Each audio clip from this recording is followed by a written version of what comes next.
Hi friends, இன்றைக்கி முருங்கைக்கீரை வச்சு பொரிச்ச கூட்டு எப்படி செய்யலான்னு பார்க்கலாம். ரொம்பவே டேஸ்ட்டாக இருக்கும்.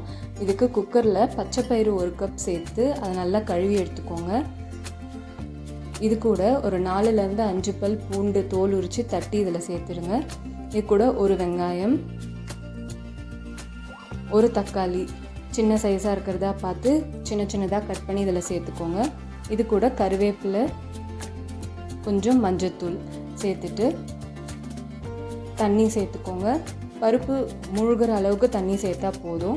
இது பச்சைப்பயிறு அப்படின்றதுனால கொஞ்சம் எக்ஸ்ட்ரா தண்ணி சேர்த்து இதை 5லேருந்து 6 விசில் வரைக்கும் விட்டுக்கலாம்.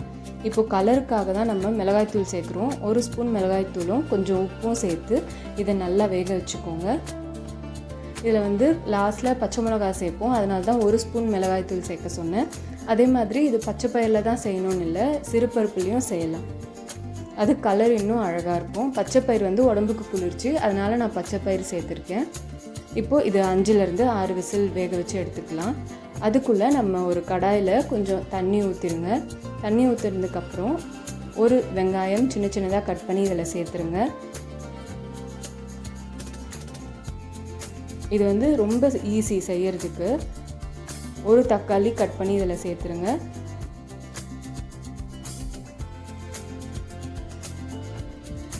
இப்போது அலசி வச்ச முருங்கைக்கீரையை இதில் சேர்த்துக்கலாம்.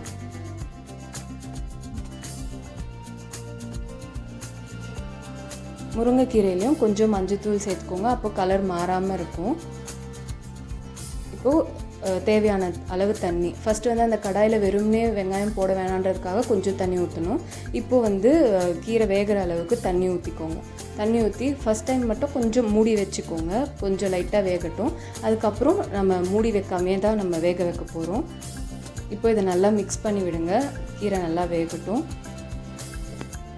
இப்போ நல்லா வெந்ததுக்கப்புறம் அந்த தக்காளி வெங்காயத்தெல்லாம் மசிச்சு விட்ட மாதிரி கலந்து விட்டுட்டே இருங்க. இந்த ரெசிபி பிகினர்ஸ் கூட செய்யலாம், ரொம்ப ஈஸி, அதே நேரத்தில் டேஸ்ட்டாகவும் இருக்கும். இப்போது இந்த தண்ணி இருக்குது, இது சத்தெல்லாம் அதில் போயிடுமேன்னு நினைக்க வேண்டாம். நம்ம லாஸ்ட்டில் பச்சை மிளகாய் தேங்காய் அரைக்கும் போது தண்ணிக்கு பதில் இந்த தண்ணியே ஊற்றி நம்ம செஞ்சுக்கலாம். ஸோ அந்த சத்தெல்லாம் எங்கேயும் போகாது. இப்போது பருப்பு நல்லா வெந்துருச்சு பாருங்கள். இப்போ இதை நல்லா மிக்ஸ் பண்ணி பருப்பை நல்லா கடைஞ்சிடலாம். நல்லா 6 விசில் விட்டுருங்க, அதனால் நான் பருப்பு நல்லா வெந்துருச்சு. இப்போ அந்த பூண்டு வெங்காயம் தக்காளி பருப்பெல்லாம் மசிச்சாச்சு. இப்போது நம்ம அந்த வேக வச்சோம்ல முருங்கைக்கீரை, அதை தண்ணி இல்லாமல் இதில் சேர்த்துக்கோங்க. நல்லா ஊற்றி சாப்பிட்ற கன்சிஸ்டன்சியில் வேணும்னா தண்ணியோடவே சேர்த்துக்கலாம். நான் கொஞ்சம் திக்காக பொரிச்ச கூட்டு மாதிரி வைக்கிறதுனால தண்ணி இல்லாமல் முருங்கைக்கீரையை சேர்த்துருக்கேன். சேர்த்துட்டு இதை நல்லா மிக்ஸ் பண்ணிவிடுங்க.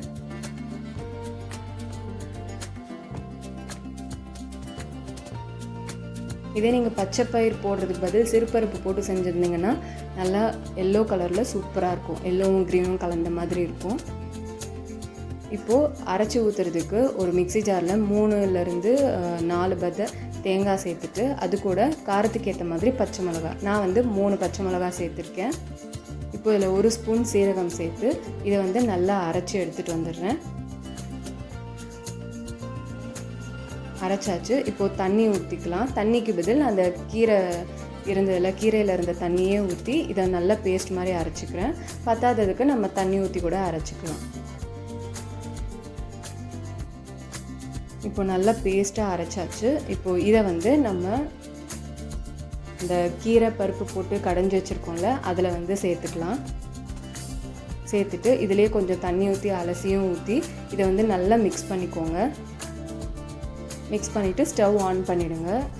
இது ஒரு 3 மினிட்ஸ் நல்லா கொதிக்கட்டும். அது கொதிக்கிறதுக்குள்ளே நம்ம தாளிச்சிக்கலாம். தாளிக்கிற கரண்டியில் 1 ஸ்பூன் அளவுக்கு எண்ணெய் ஊற்றிட்டு இதில் கொஞ்சம் கடுகு, சீரகம், வெந்தயம் தாளிச்சுக்கோங்க. இது கூட வடகம் சேர்த்துக்கிறேன். ஏன்னா பருப்பு போட்டு செய்யும் போது வடகம் சேர்த்திங்க அப்படின்னா வாசனையாக நல்லாயிருக்கும். வடகம் ரெசிப்பியும் நான் போட்டிருக்கேன், அதை பார்த்து செஞ்சு பாருங்கள். இப்போது காஞ்ச மிளகா கொஞ்சம் சேர்த்து இதை நல்லா வறுத்துக்கலாம். நல்லா மொறுமொறுன்னு ஆகட்டும். அப்போ தான் கூட்டில் நடுவில் வச்சு சாப்பிடும் போது அது நல்லாயிருக்கும்.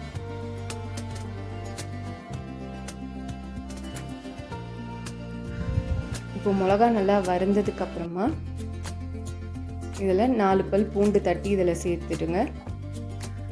கொஞ்சம் கருவேப்பிலை சேர்த்துட்டு இதை நல்லா மிக்ஸ் பண்ணிவிடுங்க. அந்த பூண்டு வந்து நல்லா மொறுமொறுன்னு ஆகட்டும், அந்த அளவுக்கு நல்லா நம்ம வறுத்துக்கலாம்.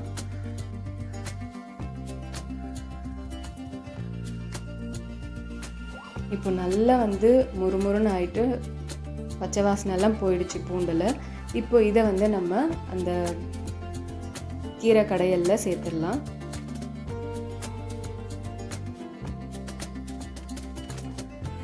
இப்போ சேர்த்துட்டு இதை வந்து நல்லா மிக்ஸ் பண்ணி விடுங்க.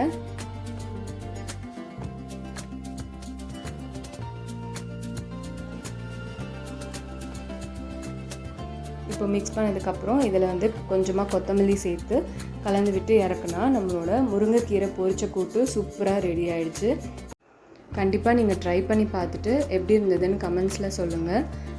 இந்த மாதிரி ரெசிபீஸ் நான் டெய்லி 11 o'clock அப்லோட் பண்ணுறேன். கண்டிப்பாக நீங்கள் பார்த்துட்டு செஞ்சு பாருங்கள், ரொம்பவே டேஸ்ட்டாக இருக்கும்.